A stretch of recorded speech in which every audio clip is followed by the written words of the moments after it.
حضور in Surah Al Imran verse 77. أعوذ بالله من الشيطان الرجيم. فلا من أوفى بعهده واتقى فإن الله يحب المتقين. Huzzur, in this verse, which covenant is referred?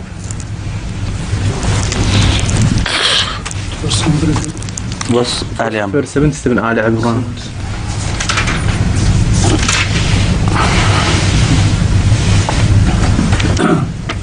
The verse is like this. أعوذ بالله من الشيطان الرجيم. بلا من أوفى بعهده واتقى فإن الله يحب المتقين. Nay, but whoso fulfills his pledge and fears Allah, verily Allah loves those who fear Him. There are two words used for expressing a similar meaning, in fact, though not exactly the same. One is Misaq and one is Ahad. Misaq is used by the Holy Quran for the fundamental covenant which has two sides to it. On one side, God commits Himself to do this and makes others to commit something which they would do. So there are two parties to Misaq, and both play their part, and if anybody violates, then he becomes the criminal. So, or evidently Allah cannot violate His part of the covenant. It's always the people who fall short. So that is Misaq al Nabi, for instance, or Misaq which Allah took with Bani Israel, and that is also mentioned as Misaq. Misaq al Nabi is taken by all the prophets, and through their agency, the people are also bound to that Misaq. Its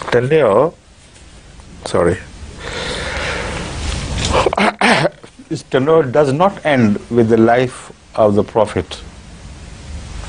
The Ummah remains bound to that Misaq forever. Now there is the one word Ahd, and this has been used with a preposition ila. Allah uses this word with the preposition ila. Ahadtum, where is the verse? Ilaykum. Find out. I'll quote the verse. Here it means that God has made it binding on the people to commit to this promise. This is one-sided. But God makes it binding with the emphasis of wasiyat. Like you see, Osa, you very, very often come across the word Osa. God did wasiyat to people, which means it's a very strong admonition which practically binds them to follow a certain course. So, Ahad Ila means God has bound people to do good deeds and whatever other instructions follow under the word Ahad. So this Ahad which you read of here is this universal type of Ahad. And here it can be translated as Ahd-e-Bath, because whenever anybody accepts him, offers his submission to somebody and extends his hand to his hand and says, I am going to follow you. This is an Ahd. And this is not Misaq. So the difference is evident. Misaq is directly with God, and it is of a very high order, in which the entire nation's religious people are bound as such.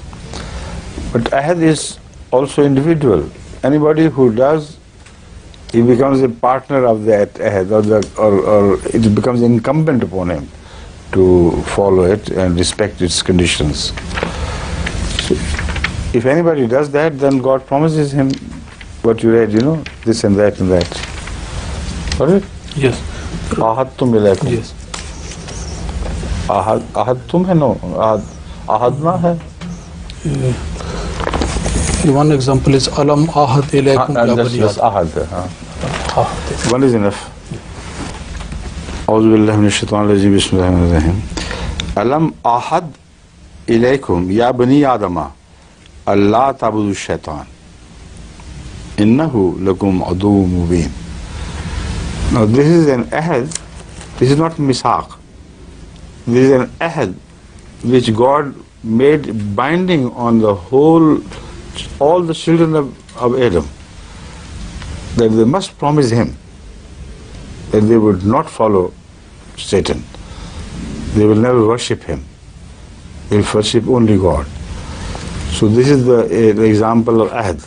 So ahad can be taken by someone who is lower in order with somebody who is higher in order. Like sometimes parents tell their children, promise you will not do that again. It's not a misaq. It's a promise which is expected from them because they have no option, no other option. They are bound to accept that command. So this is how sometimes God commands people, do this, and I bind you and you have to do it. Right? So it could be that ahead. All the mankind is bound never to worship Satan, overtly or covertly, openly or quite secretly. So if you do that, naturally that should be the reward which is promised, right?